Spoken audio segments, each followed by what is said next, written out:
I'm Jack Arnstein. I'm an environmental engineering major. I'm going into my senior year. I'm constantly looking at maps like the one that we're making now in all of my classes, and it's really neat to see how those maps are made. I really love the scientific aspect of this sort of work, and I did go into engineering because engineering is closely related to problem solving.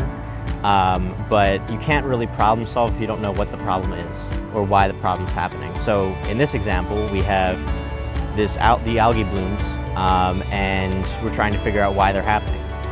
So we've thought about phosphorus, and we're thinking about where might the phosphorus be coming from, and this is part of figuring out where is it, and getting a better idea of what we can do then in the engineering side of things to problem solve and stop the algae blooms from happening.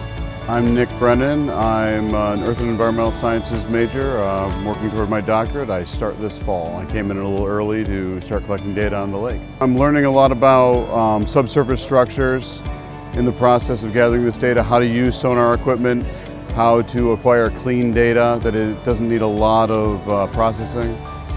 Then how to process the data, how to correlate some of this data with seismic data the lab already has. Having this opportunity to do this research means a lot. Learning how to use another tool. I've learned how to use a lot of geological equipment as is. Having this in addition to that is a game changer.